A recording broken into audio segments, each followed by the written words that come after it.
ঘরটা গোছানো থাকলে মনে হয় যে আসলে মনের মধ্যে আলাদা একটা শান্তি নেমে আসে। একটা গোছানো ঘর মানে শুধু পরিষ্কার পরিপাটি নয়, সেখানে বরঞ্চ মনে হয় যে প্রশান্তির নিঃশ্বাস থাকে। ঘরের সৌন্দর্য শুধুমাত্র কিন্তু দামি দামি ফার্নিচারে না, ঘরের সৌন্দর্য একজন গৃহিণীর ভালোবাসা ও তার সারাদিনের কঠোর পরিশ্রমের ফল। ঘরে ঢুকেই যদি একটা শান্তি অনুভব হয়, তাহলে বুঝে নিতে হবে সেই ঘরের গৃহিণীটা অবশ্যই সংসারী।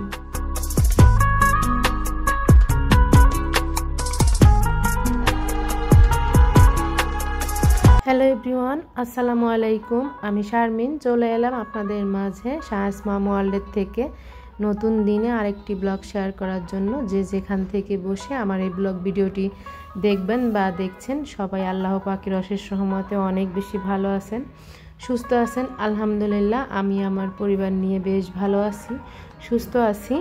তো আজকের ব্লগটা কিন্তু আমি ঘর বাড়ি গোছানো দিয়ে শুরু করলাম, মানে আমার বেডরুমটা গুছিয়ে নিচ্ছি। তো গতকালকেই কিন্তু এই বেডশিটটা আমি বিছানায় পেতেছি, সেটা আপনাদের সাথে ভিডিও আকারে শেয়ার করিনি। তো পরের দিন সকালবেলা আর কি এখন ঘরটা গুছিয়ে নিচ্ছি। তো যাই হোক, ভিডিওর প্রথমেই কিন্তু আপনাদের কাছে ক্ষমা চেয়ে নিচ্ছি। আমি যখন ভয়েস ওভারটা করি তখন কিন্তু বাহিরে অনেক বেশি সাউন্ড হচ্ছিল, তো প্লিজ সেই বিষয়টা আপনারা একটু ইগনোর করবেন। যাই হোক, এখানে এই যে আমার বেডের সামনে যে বড় পাপোশ দেওয়া থাকে বা বারান্দার সামনে যে একটা পাপোশ দেওয়া থাকে, প্রতিদিনই কিন্তু আমি সেটা বেডরুম গোছানোর সাথে সাথে সেটাও ঝেড়ে পরিষ্কার করে নিই। তো তারপর দেখা যায় যে কাজের খালা যখন আসে, সেও পরবর্তীতে আবার সবগুলা ঝেড়ে তারপর আর কি ঘর বাড়ি ক্লিন করে। তো আমার যে কাজটা সেটাই আমি কিন্তু প্রতিদিন করি। তো আমি আমার এই যে বাসাটা আর কি, আমার বাসাটা যে অনেক বেশি বড় তা কিন্তু না, খুবই ছোট্ট। এই বাসাটা গোছানো পরিষ্কার পরিপাটি করার পিছনে শুধুমাত্র যে আমার একার হাত তা কিন্তু না। তো দেখা যায় আমার হেল্পিং হ্যান্ড, সেও কিন্তু অনেক হেল্প করে আমাকে। তাছাড়া আপনাদের ভাইয়া যতটুকু সময় পায় আর কি, সে তো সময় একদমই পায় না, তারপরে যতটা পায় আর কি, দেখা যায় ঘরের কোনো কাজে হেল্প করতে না পারলেও মাঝে মাঝে অন্যান্য ক্লিনিংয়ের পার্ট মানে গোছানো আর কি, সেগুলো কিন্তু বেশ ভালোই আমাকে সাহায্য করে। তো যাই হোক, এই ব্লগটা কিন্তু আমার শুক্রবারের ছিল। সবাইকে জুম্মা মোবারক জানাচ্ছি। শুক্রবার মানেই কিন্তু থাকে বাচ্চাদের জন্য স্পেশাল খাওয়া দাওয়া। তো দেখা যায় শুক্রবার হলে একটু দেরি করে ঘুম থেকে উঠলেও কিন্তু দেখা যায় রান্নাটা ঠিক মতো গোছাতে হয়। অনেক সময় বাচ্চারা নামাজে যায়, নামাজ থেকে এসে কিন্তু দেখা যায় যে খাবারটা খায়, আর এসেই বলে যে আম্মু কী রান্না করেছো। তো যাই হোক, শুক্রবার হলেই চেষ্টা করি স্পেশাল কিছু রান্না করার জন্য। তো ঘর বাড়ি গুছিয়ে এখানে কিছু কাপড় চোপড়ও ছিল, তো কাপড় চোপড়গুলো এখানে গুছিয়ে নিচ্ছি। তো দেখা যায় কি যে ওয়াশিং মেশিন যেহেতু আছে, কাপড় চোপড় কিন্তু অনেক বেশি পরিমাণে ধোয়া হয়। তো ধোয়ার পরে দেখা যায় যে একসঙ্গে গুছিয়ে রাখি, সময় যখন পাই তখন আর কি ভাঁজ করে নিই। তো দেখা যায় যেখানে কাপড় চোপড়গুলো রেখে দিই এলোমেলোভাবে, মানে শুকনো কাপড় চোপড়, সেই জায়গাটাও সুন্দর করে গুছিয়ে রাখতে হয়, না হলে কিন্তু সেই জায়গাটাও অনেক বেশি এলোমেলো লাগে।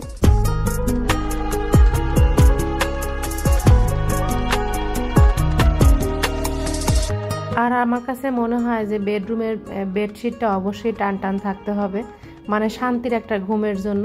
তো আমার কিন্তু সবসময়ই মানে বেডরুমটা বিছানাটা বেশ টানটানি থাকে, না হলে আমার কাছেও ভালো লাগে না, আর আপনাদের ভাইয়াও পছন্দ করে না। অনেক সময় দেখা যায় যে আমার ছেলের বেডরুমগুলো যদি একটু এলোমেলো থাকে, তো তখন আমার ছেলেরা এসে আমার বিছানায় কিন্তু শুয়ে পড়ে বেশিরভাগ সময়ই। তো ছেলেরা আমার বিছানায় একটু গড়াগড়ি পড়ে আর বলে, আম্মু তোমার বিছানাটা অনেক বেশি ভালো লাগে, মানে একদম ফ্রেশ। তো আমি বলি তোমাদেরটা থাকে না কেন, কিন্তু ওরা তো আসলে অনেক সময় বিছানায় এলোমেলো রাখে, বা দেখা যায় ছেলে মানুষ যেটা করে আর কি, অতটা পরিপাটি রাখতে পারে না। তো যখন আমি আর কি সময় পাই তখন নিয়ে ওদেরটা আর কি গুছিয়ে নিই। তো যাই হোক আর কি, আমি কিন্তু কথা বলতে বলতে আমার ছোট্ট লিভিং রুমটা গুছিয়ে এসেছি। তো ওইখানে দেখা যায় বসে সায়ানি বেশিরভাগ সময় খেলে, কুশনগুলো এলোমেলো করে, আবার দেখা যায় টেবিলের কাপড়টাও অনেক বেশি এলোমেলো করে রাখে। তো সেগুলো আর কি এখন আর কি গুছিয়ে চলে এসেছি আমার ড্রয়িং রুমে। তো ড্রয়িং রুমটা এখন এই যে গুছিয়ে নিচ্ছি।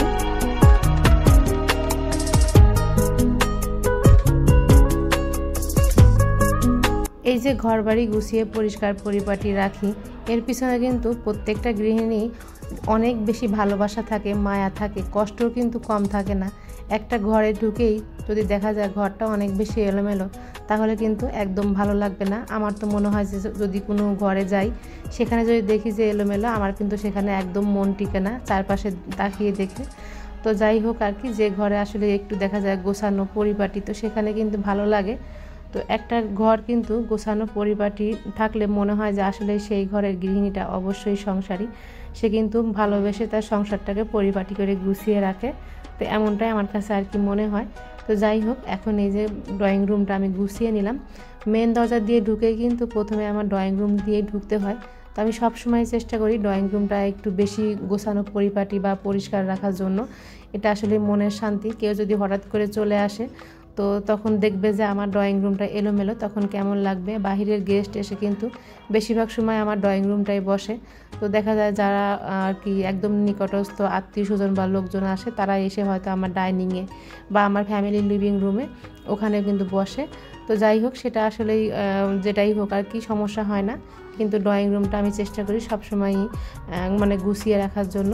একটা ঘরের সৌন্দর্য কিন্তু কখনোই ফার্নিচারের উপর নির্ভর করে না। একটা ঘরের সৌন্দর্য নির্ভর করে আপনার ঘরে যে জিনিসটাই আছে সেটা যদি আপনি একটু পরিষ্কার পরিপাটি করে গুছিয়ে রাখেন, সেটাই কিন্তু চোখে মানে শান্তি আর কি, দেখতেও ভালো লাগবে। আর এখানে কিন্তু আপনার মানসিক শান্তি।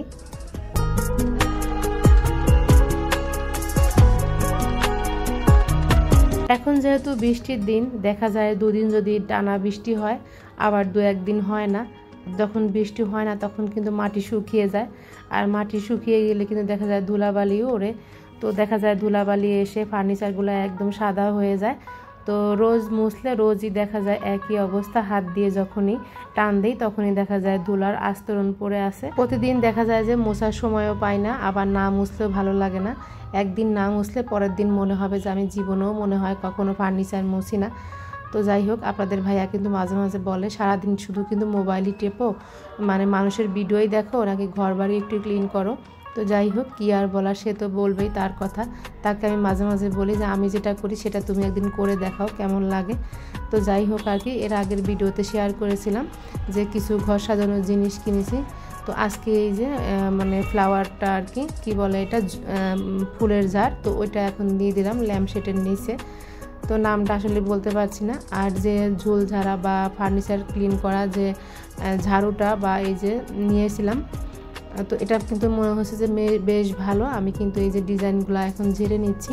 তো অনেক প্রিয় আপুদেরকেই দেখেছি এটা দিয়ে আর কি ফার্নিচার ক্লিন করা, এই জন্য আমি নিয়েছিলাম।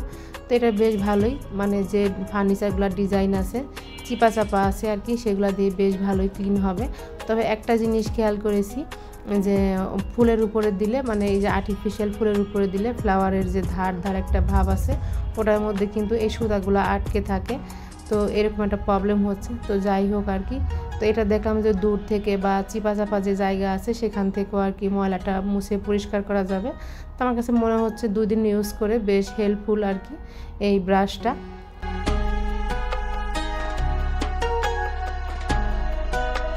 প্রতিটা সংসারে কিন্তু শুধুমাত্র ঘর বাড়ি পরিষ্কার পরিপাটি করা না, সব কিছু কিন্তু গুছিয়ে রাখা না, এর বাহিরেও কিন্তু বিশেষ করে আমাদের গৃহিণীদের অনেক কাজ থেকে যায়, সেগুলো কিন্তু করতে হয়। তারপরেও আমরা চেষ্টা করি মানে ছোট ছোট নিয়ম বা ছোট ছোট টিপস ফলো করে কিন্তু আমরা আমাদের ঘর বাড়িগুলো যেভাবে ক্লিন করি, পরিষ্কার রাখি, যার যার জায়গা থেকে, সেটা আমরা ভিডিও আকারে আপনাদের সাথে ইউটিউবে শেয়ার করি।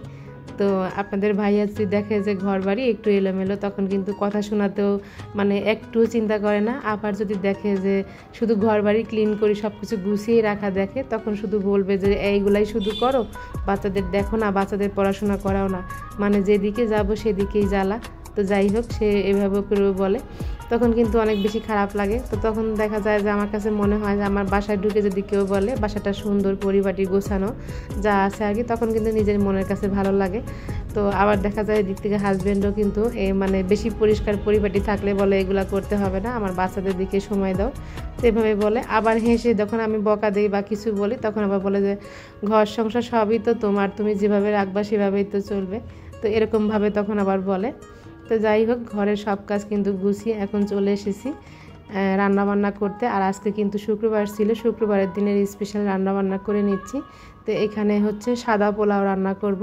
তো সাদা পোলাওটা বেশিরভাগ সময় আমার বাচ্চারা পছন্দ করে। আর আজকে আমি কোনো নিয়ম বা কোনো রেসিপি ফলো করে কিন্তু কখনই আমি রান্না করি না, আমি কিন্তু আমার নিজস্ব রেসিপিতে রান্নাবান্না করি।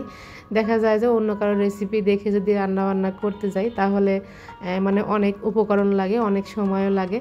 তো যাই হোক আর কি, আমি কিন্তু সবসময় আমার নিজের রেসিপিতে রান্না করি, আর আমার বাচ্চারা অনেক বেশি পছন্দ করে। আর সব মায়েদের হাতের রান্নাই কিন্তু অনেক বেশি টেস্ট হয়ে থাকে।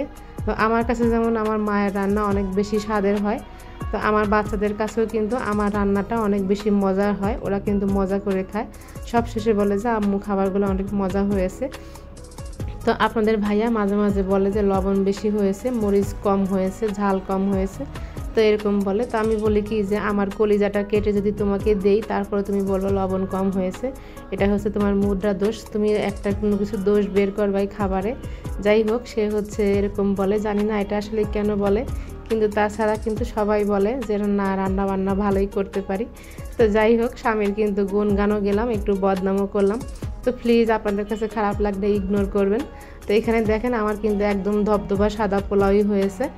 তো রেসিপি আকারে তো শেয়ার করিনি। এখন এই যে ঘি, পেঁয়াজ, বেরেস্তা, একটু কিশমিশ সেটা দিয়ে এখন ঢেকে রাখছি। তো পাশের চুলায় কিন্তু পটল ভাজি করে নিচ্ছি। পোলাওয়ের সাথে কিন্তু পটল ভাজি, বেগুন ভাজি, তো এই টাইপের খাবার কিন্তু আমরা খেয়ে থাকি। তো এটা কিন্তু আমরা মানে প্রতিনিয়তই আর কি দেখা যায় যে খাওয়া হয়। তো পোলাও হয়ে গেছে, এদিকে আবার পটল ভাজাটাও হয়ে গেছে। তো এখন একটু রোস্ট রান্না করব আজকে। তো সায়ান আবার দেখা যায় রোস্টটা একটু পছন্দ করে, মাঝে মাঝে রান্না করা হয়, আবার বেশ কয়েকদিন হয়ে গেছে, মানে বেশ কিছুদিনই হয়ে গেছে রান্না বান্না ওইভাবে করি না, রোস্টটা আর কি বিশেষ করে। সকালে কিন্তু আপনাদের ভাইয়া যেহেতু বাসায় ছিল আর শুক্রবারের ব্লগ, তো সে কিন্তু অনেকটা সময় বারান্দায় দাঁড়িয়েছিল, বাজারে আর যায়নি। তো চেয়েছিল যে বাসার নিচের থেকে কয়েকটা মুরগি কিনে দেবে, মানে রোস্ট রান্না করার জন্য, সোনালি মুরগি যেটা আর কি। তো সেটা কোনোভাবে আর কি পেলো না। তো এখন আর কি করা, আমি ফ্রিজ থেকে মুরগি ভিজিয়ে, তো ফার্মের মুরগি বড়ই ছিল সেই মুরগিটা, তো বড় বড় টুকরা করে এখন এই যে রোস্ট রান্না করে নিচ্ছি। তো মাঝে মাঝে দেখা যায় যে আমি মানে রোস্টের মুরগি না পেলে বাচ্চাদেরকে আসলে বোঝানোর জন্য ফার্মের মুরগি দিয়ে রোস্ট রান্না করে দিই, এতেও কিন্তু বেশ মজাই লাগে খেতে। তো যাই হোক আর কি, এখানে এই যে রাঁধুনি প্যাকেট মশলা দিয়ে রোস্টটা রান্না করব। তো আমি কিন্তু কখনোই রোস্ট কোনো রেসিপি দেখে রান্না করি না, আমি আমার মতন করে রান্না করি। তো যাই হোক, মুরগিটা কিন্তু ভেজে নিয়েছি সমস্ত মশলা, আদা রসুন দিয়ে। তো এখন এই যে রোস্টের মশলাটা দিয়ে দিলাম, আর বাসায় যে মশলা থাকে সেই মশলা আমি অল্প অল্প করে দিয়ে দিয়েছি। এখানে এই যে কাজু বাদাম বাটা, টক দই সবই অ্যাড করে দেব, আর দিয়ে দেব 1 টেবিল চামচ পরিমাণ মতো হচ্ছে টমেটো সস। টমেটো সসটা দিলে কিন্তু রোস্টের স্বাদটা আরও বেশি বেড়ে যায়। তো দইটা আগে নামিয়ে রেখেছিলাম, এখন কিন্তু পানি ছেড়ে দিয়েছে। তো এখান থেকে কিছুটা পরিমাণ দই আমি দিয়ে দিচ্ছি। তো এখানে কোনো মেজারমেন্ট বা মাপ আমি বলছি না, কারণ আমি আমার মতন করে আর কি সমস্ত মশলাপাতি দিয়ে রান্না করি। তো যাই হোক, খেতে কিন্তু অনেক ভালো হয়েছিল রোস্টটা, আর রোস্টের কালারটাও কিন্তু অনেক বেশি সুন্দর হয়েছিল। তবে আপনাদের ভাইয়া প্রথম থেকেই কখনোই রোস্টটা খুব একটা বেশি পছন্দ সে করে না, খেতে চায় না, কিন্তু বাচ্চাদের বেলায় আবার সেটা ভিন্ন, বাচ্চারা খায় দেখে দেখা যায় সেও খায়, তো সেও আর কিছু আর কি বলে না। তো যাই হোক, এখন এই যে মশলাটা কষিয়ে এখন রোস্ট মানে মুরগি ভাজাটা দিয়ে দিলাম। আর আজকে কথা বলতে বলতে কিন্তু আপনাদের কাছে সেই মূল্যবান লাইকটাই চাইনি। তো প্লিজ আমার ভিডিওটি দেখার শুরুতে একটা লাইক দিয়ে পুরো ভিডিওটি দেখবেন। যদি আমার ভিডিওর মধ্যে যদি কোনো কথা বা কাজ ভালো লেগে যায় তাহলে অবশ্যই আমার চ্যানেলটি সাবস্ক্রাইব করবেন। আর এক পাশের চুলায় কিন্তু আমি রোস্টটা বসিয়ে দিয়ে এখন এই পাশের চুলায় একটু ডিমের কোরমা করে নিচ্ছি। তো ডিমের কোরমাটা আমার বড় ছেলেটা খুব বেশি পছন্দ করে। তো এই ফাঁকে আবার রোস্টের মধ্যে আমি এখানে 1 কাপের থেকে বেশি পরিমাণ দুধ দিয়ে দিলাম, আর তার সাথে 2 টেবিল চামচ পরিমাণ গুঁড়া দুধ দিয়ে দিলাম। গুঁড়া দুধ দিলে কি হয়, রোস্টের কালারটা অনেক বেশি সুন্দর হয়। মানে এটা তো ঝাল রোস্ট রান্না করছি, মিষ্টি রোস্ট আবার একদম পছন্দ না, রোস্টের মধ্যে একটু অবশ্যই ঝাল হতে হবে। তো গুঁড়া দুধটা দিলে কি হয়, রোস্টের কালারটা একটু চকচকা টাইপের হয়, দেখতে বেশ ভালো লাগে। তো এখন এই যে 1 কাপ দুধ দিলাম, আর হচ্ছে একটু গুঁড়া দুধ দিলাম, এটাতে কিন্তু আমার রোস্টটা রান্না করা হয়ে যাবে। আর পাশের চুলায় কিন্তু ডিমের কোরমাটাও আমি মানে মশলাটা কষিয়ে নিয়েছি। তো এখন ডিমটা দিয়ে দিলাম। তো ডিমের কোরমাটা ওই যে বললাম বড় ছেলে পছন্দ করে, আর ছোট ছেলে বলছিল রোস্ট খাবে। তো আজকে কিন্তু বাচ্চাদের পছন্দ মতোই রান্নাবান্না করছি। তো দেখতে পাচ্ছেন আমার রোস্টের কালারটা কিন্তু মাশাআল্লাহ ক্যামেরাতে যেমন দেখা যাচ্ছে ঠিক এরকমই কিন্তু কালারটা সুন্দর হয়েছে। তো এখানে 5-6টা আস্ত কাঁচামরিচ, কিছু পেঁয়াজ বেরেস্তা, কয়েকটা কিশমিশ দিয়েছি। এখানে একটু গোলাপ জল দিয়েছিলাম, 1 চামচ কেওড়া জল, তো আর সাথে দিয়েছিলাম 2 চামচ মতো ঘি। যেহেতু বাসায় ওরকম কোনো স্পেশাল মেহমান নাই, নিজেরাই খাওয়া দাওয়া করবো, এই জন্য ঘিয়ের পরিমাণটা একটু কম করে দিচ্ছি। তো এত ফ্লেভারের দরকার নাই, তারপরও আর কি কম কম করে দেব। আর সবার শেষে 1 চামচ চিনি অ্যাড করে দিচ্ছি, যেহেতু এখানে টক দই ব্যবহার করা হয়েছিল। তো চিনি দিলে কি হবে, একটু ব্যালেন্স আসবে আর কি টেস্টের। তো এখানে ডিমের কোরমাটাও কিন্তু অলরেডি আমার হয়ে গেছে। এখানে 2 চামচ ঘি, একটু পেঁয়াজ বেরেস্তা, কিশমিশ, একটু গোলাপ জল দিয়েছিলাম এটার মধ্যে, একটু কেওড়া জল দিয়ে তারপর আর কি নামিয়ে নিয়েছিলাম। আর এই তো এখন কিন্তু খাবারগুলো আমি টেবিলে রেডি করে দিয়েছি। তো আপনাদের ভাইয়াও কিন্তু এসে বসে পড়েছে আর কি খেতে আর কি। তো কথা বলতে বলতে কিন্তু ভিডিওর একদম শেষ পর্যায়ে চলে এসেছি। আজকে আমি এখান থেকে বিদায় নিয়ে নেব। সবাই অনেক বেশি ভালো থাকবেন, সুস্থ থাকবেন। আল্লাহ হাফেজ, আসসালামু আলাইকুম।